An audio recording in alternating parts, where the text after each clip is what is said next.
Hey, what's up guys? Shinobi here, and today I'm going to be giving you 10 or more reasons why I am going to be playing a hunter in WoW Classic. So the first reason is the leveling process. Leveling as a hunter I really enjoy.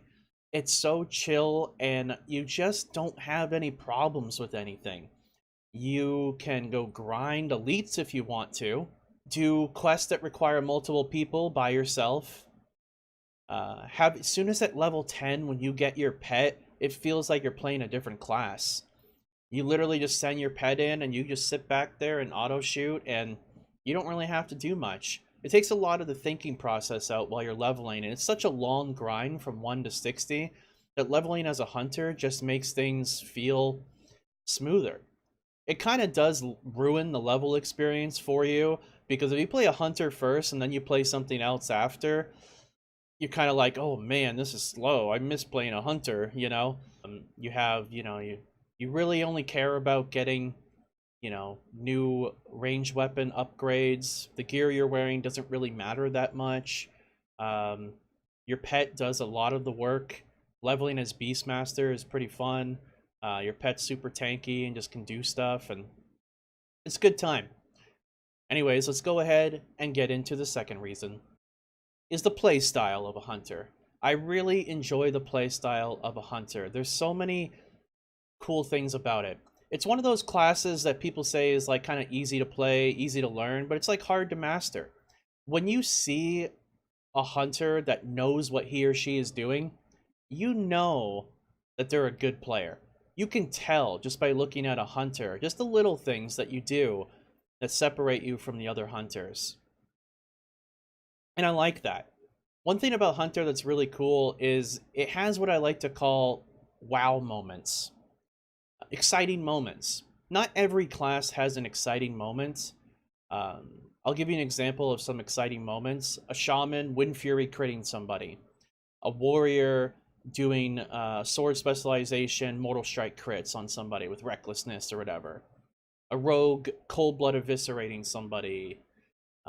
A mage being a 3-minute mage and doing a palm pyroblast on somebody. Those are what I call wow moments. Where you have those moments where you can just completely decimate somebody or do something interesting like that. For hunters, you have your scatter shot into an aim shot, spamming that multi-shot right after to get two big nice crits. Whew. When you see, you know, a newly leveled 60 mage and you scatter shot into an aim shot, multi shot, and then he just drops to the ground, it's pretty exciting. One other thing that's really cool about the playstyle of a hunter is that the kiting potential and how you can actually use that to your advantage in a lot of ways. Let's go ahead and get into the next thing. That is, you are a solo master. That's right. Solo master. You're a tank, you're a healer, and you're a DPS all in one. I love that about hunters. I love that I don't have to depend on anybody else. Sure, you have to depend on other people for pre-made groups and battlegrounds. You have to depend on other people when you're doing raiding or when you want to do high dungeons and things like that. Although, hunters can do a lot solo. They can do a lot more solo than other stuff can. I'm reminded of this series of videos that was put out a long time ago by this one person. I can't remember the person's name right now. And it was called Hunter versus World series, where this hunter would go into these dungeons and solo these dungeons. This is where the whole popularizing soloing a tribute run, doing the DM run, and soloing started to become popular. You can do stuff like this. You can go and do Princess Maridin farming by yourself, and it's really chill to do that. And it's a good way to make gold as well. And on top of that, you just have, like I said, you're just a solo master. One thing I love to do back in vanilla during the leveling process, I would go and do dungeons by myself. Now it was challenging and it wasn't efficient. The XP was pretty good, but I remember being level 44 and going and soloing Herod by myself in Armory as a hunter. And that's, it felt like accomplishment doing that and knowing that when an item drops, it's 100% mine. You can do cool little things like that with a hunter. So you get the point. They're solo masters and they can do their stuff on their own, and I like that. And during my leveling process, I have a lot of difficult things that I need to do that only I can do as a hunter. Moving on next, we got number 4, gold making. I do enjoy gold making as a hunter. There are a number of ways to make gold that only a hunter can do efficiently. For instance, Princess Moradin runs, like I said, you could make 30, 40, 50 gold per hour, maybe more, doing Princess Moradin runs. You go in, you do the Goblin, you go and do Princess, then you go down to the Crocodile, you kill him. This was a good way of making gold back in the day, and it's going to be a good way of making gold nowadays. However, one thing about that is that the slash camp thing is not going to work, potentially. We don't know yet. Maybe this will be different later on when, you know, if you're watching this video after WoW Classic has released, maybe they allowed us to do this, to reset the dungeon and everything like that, to get out of the dungeon. Maybe we'll be able to do that. But nevertheless, you could still, what you could do is you could just drown yourself. When you kill the crocodile, drown yourself so you don't take durability. Then just run back to the purple entrance and then do the whole thing all over again. So it's going to slow down your efficiency per hour by a little bit, but still it's, you know, probably only going to knock about 10, 15 gold off per hour that you're making, and it's still pretty good. Also, another way of making gold as a hunter is that, you know, you can grind mobs that are, you know, difficult to grind, like elites and things like that, and skin them. You could also run people through dungeons, which is a really cool thing you can do for gold making. One thing that I definitely am going to do is I'm going to carry people through dungeons with a certain pet that I use that makes it really awesome for carrying people through dungeons. And I don't know, it's just a cool thing. You could also do like some of the Devilsaur hide farming, like the Devilsaur leather farming as a hunter. Yeah, so it's pretty cool to be able, you know, there's a few ways that you can like make gold that's a little bit more interesting than other ways, like I said before about the DM farming that people have done before. I don't know if we'll be able to do that, but there's some interesting ways that you can make gold as a hunter. You'll also just do quests for people. So like, let's say people wanted you know, they had a hard quest, so they had to like kill like a certain like name guy that they couldn't solo themselves. Just give me a few gold and I'll do it for you, just like that, you know. And you're like, well, that might sound like a douchey thing to say, like, why don't you just help the guy out, dude? Like, hey, you want it done or not? Give me a couple gold and I'll do it for you. Unless you want to find another hunter, you want to, you know, waste time looking for this and that or whatever, or I could just do it for you, you know. So anyway, yeah, some interesting ways you can make gold as a hunter. And there's probably some more that I'm probably gonna make a whole video about that I'll get to later on. Anyway, moving on to the next one, and that is dungeons.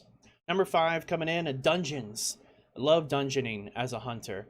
From level 1 to 60, do you know what the top DPS is in dungeons? Hunters. We also have freezing trap, which is really nice, so it helps with a little bit of CC. It's a lot more reliable than something like sap for a rogue, because rogues come out of stealth whenever they sap during the leveling process. So it's a nice little CC. It's not as good as sheep, but it's still pretty nice. On top of that, whenever things start to get a little hairy, the hunter saves the group. Oh, tank died? Well, my pet will take over. Okay, we're fine. Res the tank. I like that. I like that, like, I can save the group like that. On top of that, as far as pet tanking goes, oh boy.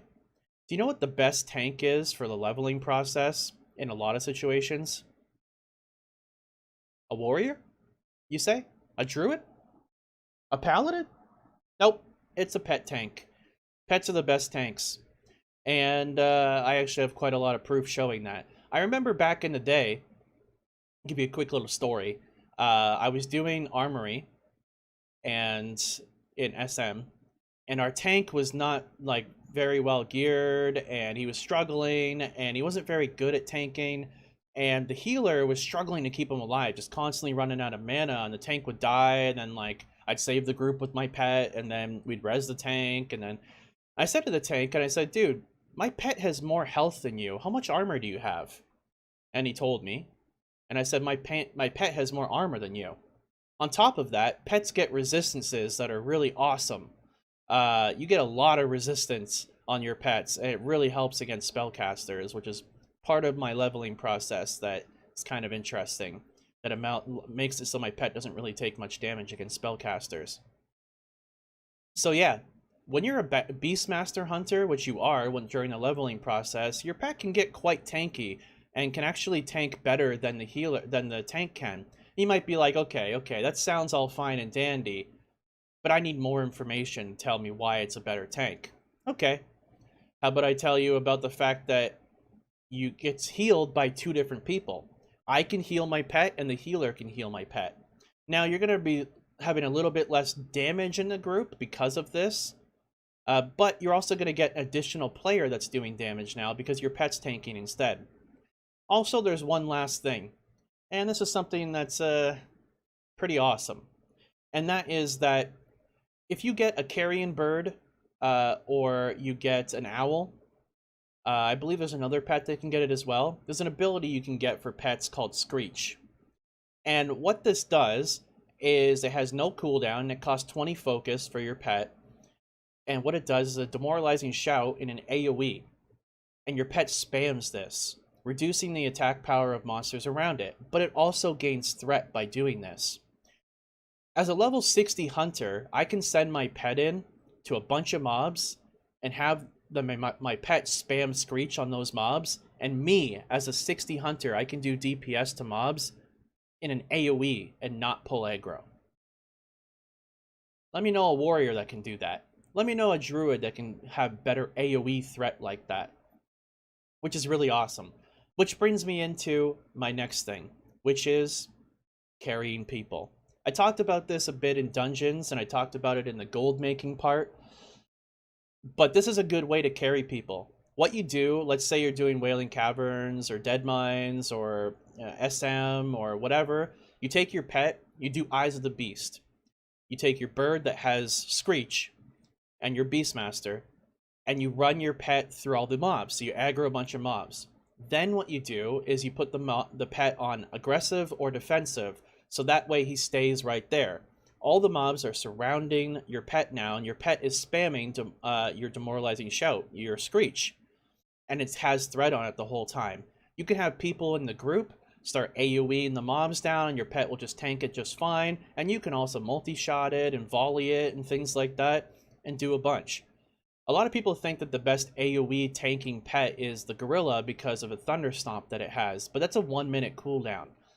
That's not as good as an ability that can just be spammed, especially if you put extra points into the BM tree that gives you better focus regeneration for your pet, so it can do it more often. And you also just like don't toggle on. The only thing you have on for your pet is that it's only using that Screech over and over again, so all of the focus is going towards the Screech. It's a really great way to carry people through dungeons, and you can just aggro a bunch of stuff, and you can have like the mage in the group AoE stuff down for you or whatever, and you can AoE stuff down. It's really good. It's really effective, and you can also heal your pet, and the healer that's in the group can heal your pet, and it's something I like to do for carrying people through dungeons. You pretty much go to like say SM or something, and you're just like sitting out front of SM, and people are like, "Hey, can you run us through SM?" And you say, "Okay, how many people in your group?" And they say, "Okay, well it's 3 of us." Okay, give me 5 gold each, and I'll run you through, and it'll be easy. And so they do. So then you run them through, and you make like 15 gold plus some of the tell them some of the items that they don't want, that they don't need, that you get those items. And you might make 20, 25 gold running somebody through an effortless dungeon, and you help people out in the process too. Coming in next is raiding. Raiding as a hunter is pretty nice. It comes down a little bit to the playstyle that we talked about before. You don't really need a lot of hunters in your raid. You're there for true shot aura and for kiting potential, but also you're just a very consistent DPS. You just sit back, you don't really run out of mana, and you just bandage yourself every once in a while if you need to. And it makes it very easy for the healers to not have to focus on you. And you can just do a bunch of DPS from far away. Just make sure you bring a lot of arrows, and it's a pretty chill experience. I always remember back in the day I played melee, and I also played ranged. I always loved playing ranged over melee because it's just so effortless just to do raid. Just sit back and just do DPS. That's all you got to really worry about. You pretty much can avoid a lot of mechanics as a range. Also, you get the quest for Rockdalar and Lockdalar off of Major Domo, which is really cool. You get to do this whole quest chain that's fun to do, that you kite mobs around, and you get like a really nice ranged weapon and a really nice two-hander. And hunters start off pretty strong, by the way. They do a lot of DPS in dungeons, as like I talked about before, but also in raiding, they start off really strong in Molten Core, and then they start kind of going down. The reason why they start going down is because your gear gets better, but your pet doesn't get better. So that does kind of hold you back a bit. But I don't really care about that because I'm probably not even going to worry about AQ and Nax because I'll be playing another character and I'll be doing a lot of PvP when that comes out. So, you know, doesn't really bother me, and that's why if I'm going to play a hunter, I'd rather play it right away than later on when people are going to be focusing on those kinds of raids. Moving on next is PvP. PvP as a hunter is pretty awesome. A lot of people like to say that the best world PvP class is hunter. I don't agree with that. I think rogue is. I think being able to pick and choose your battles, especially if you outgear people, you can just really decimate people as a rogue before they even have a chance to do anything. But I'd say that a close second would probably be hunter. You have track humanoid, which is really awesome, so you can just find people whenever you want to. This is also something that's really good in BGs. When you're doing battlegrounds and the flag carrier has your flag, and you're like, where's the flag carrier? Where's the enemy flag carrier? Oh, you just turn on track humanoid and you can see him. And if he's a druid, I believe you can turn on beast tracking and you can see him even easier, which is really cool. Plus your range in PvP. Range in PvP is pretty awesome, because you're going to have a lot of situations like in Warsong Gulch or Arathi Basin, or AV, when people are going to be in these big groups. You're going to be a group over here and a group over here, and they're just kind of outranging each other.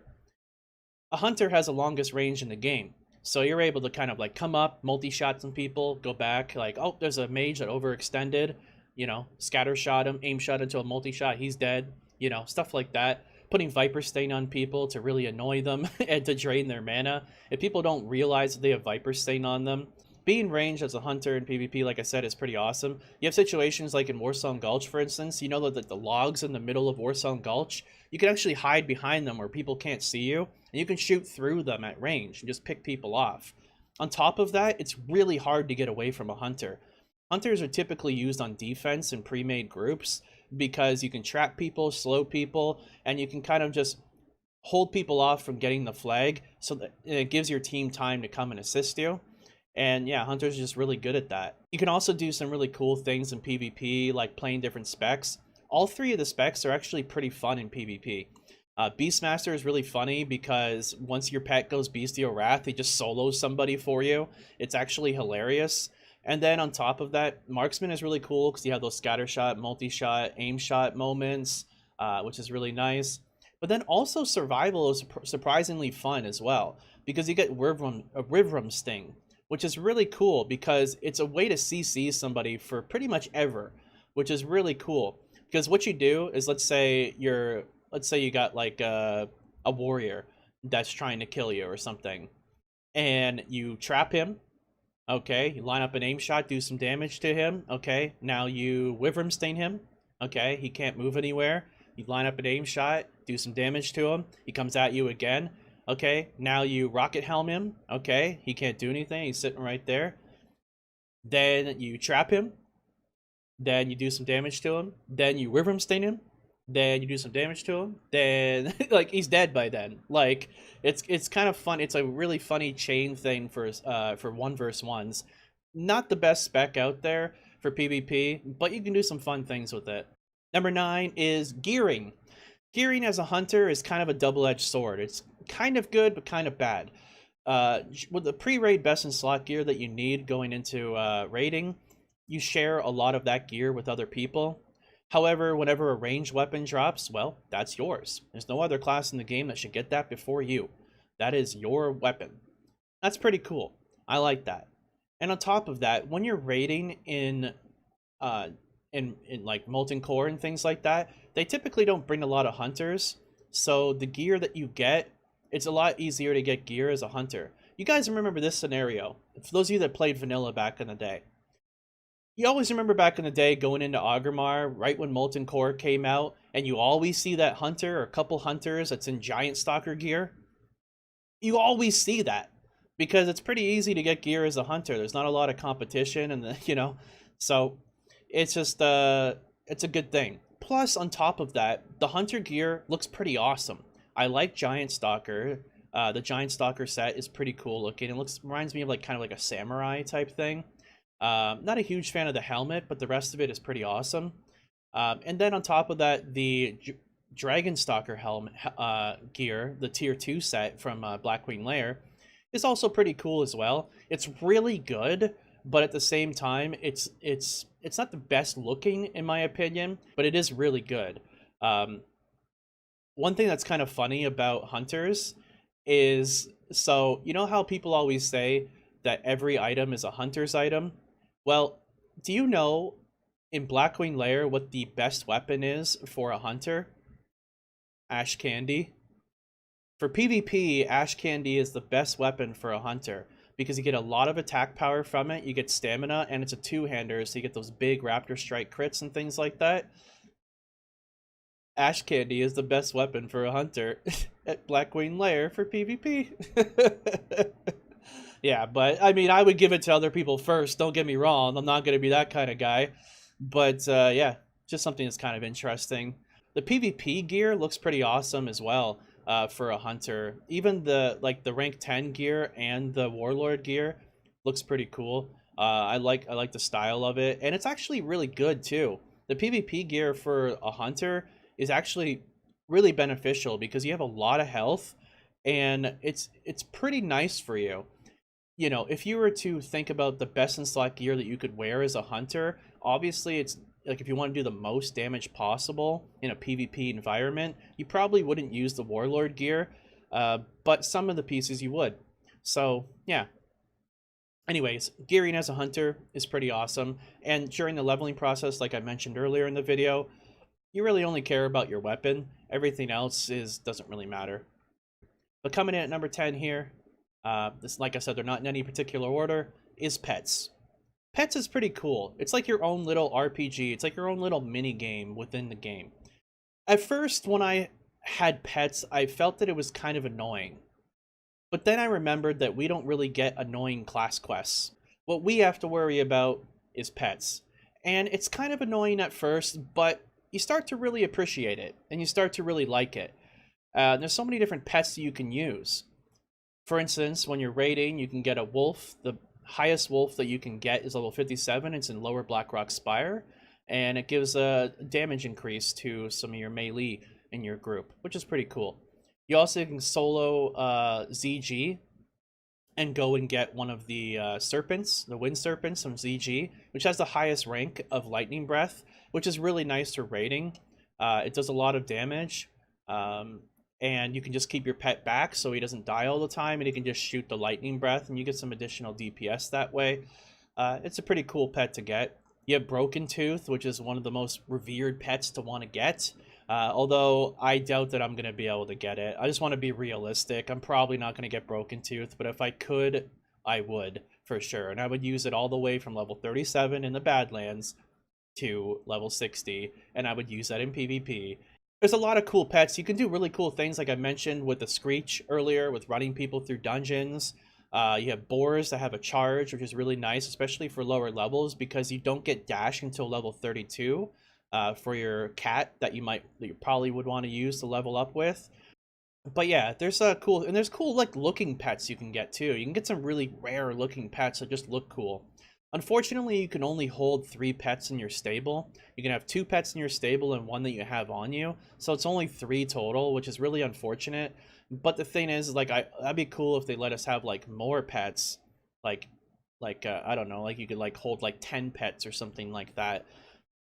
But, you know, maybe they'll do an expansion or something like that. Like, I don't know, like, they could do, like, the color green comes to mind. I don't know. Anyway, there's lots of things out there that could be really cool for that's really cool for Hunter, and part of the reasons why I'm gonna enjoy playing one in the early part of WoW Classic, and then I'll be playing some other stuff too. But yeah, Hunters may not be the top DPS throughout the entirety of vanilla. They may not be the most flashy and the most fancy and, you know, the one that you can make these epic PvP montages with, but there's plenty of reasons to play a hunter, and I look forward to it.